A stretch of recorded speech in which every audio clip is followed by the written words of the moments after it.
Assalamualaikum warahmatullahi wabarakatuh. Oh hi, how are you? I'm just practicing my archery skill. Do you know that archery is the one of sunnah exercise in Islam? And do you know who is the best archer in Rasulullah era?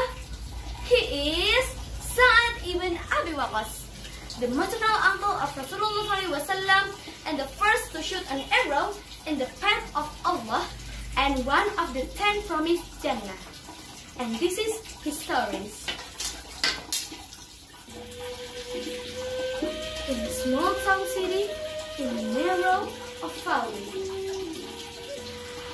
desert after desert separates the town from the rest of the world.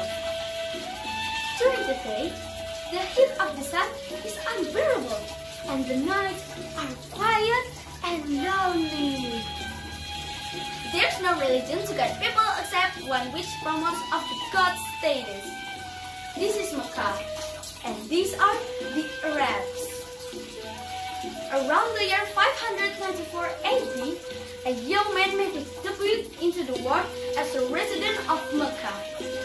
He was short and well-built, brown in complexion, and had a very heavy crop of hair. People compared him to a young lion. He came from a rich and noble family.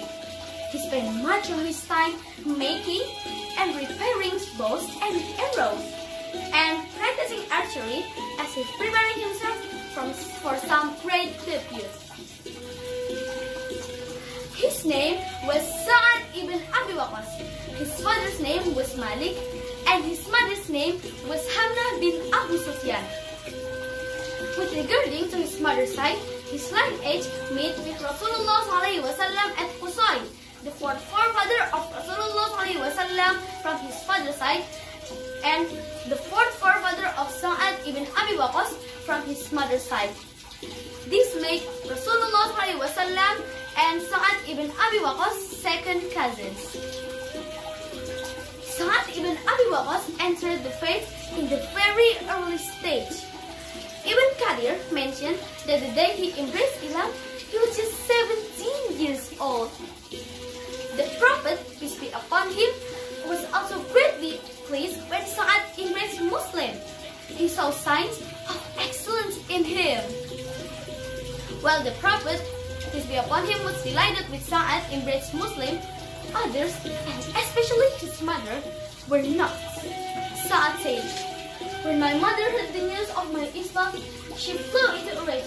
She came up to me and said, 'Oh Sa'ad, what is this religion that you have embraced, which has taken you away from the religion of your mother and father? By God, either you forsake your new religion, or I would not eat or drink until I die.' 'Don't do such a thing, my mother,' Sa'ad said, 'for I would not give up my religion for anything.' However, she went on her threat. For this, she neither eat nor drank until she became a weak. Sa'ad said to her, 'Ya Ummah, in spite of my love for you, my love for God and His Messenger is indeed stronger. By God, it had 1,000 of salt and 1 salt after another were gone, I would not abandon my religion for anything.' When she saw that Sa'ad was determined, she relented unwillingly and ate and drank. Sa'ad bin Abi Waqqas loved to fight from a young age.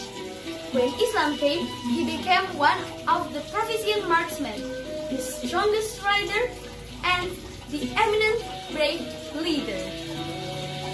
He would not miss his target when he shot at someone during the battle. Moreover, when he prayed to Allah SWT, his prayer was granted. At the battle of Badr and Uhud, Sa'ad was especially chosen one of the best archers. To urge him on, the Prophet, peace be upon him, said to him, "Irmi Sa'ad, fidaka abi wa ummi." Shoot, Sa'ad, may my mother and my father be your ransom. After this occasion, Ali ibn Abi Thalib said that Sa'ad said that he had not yet heard the Prophet, peace be upon him, promising such a ransom to anyone except Sa'ad. And the Prophet only prayed for him. Oh Lord, direct his shooting and respond his prayer. The leadership of Sa'ad and his ability to strategize were essential to the victory of this war. The Islamic was able to grow over time.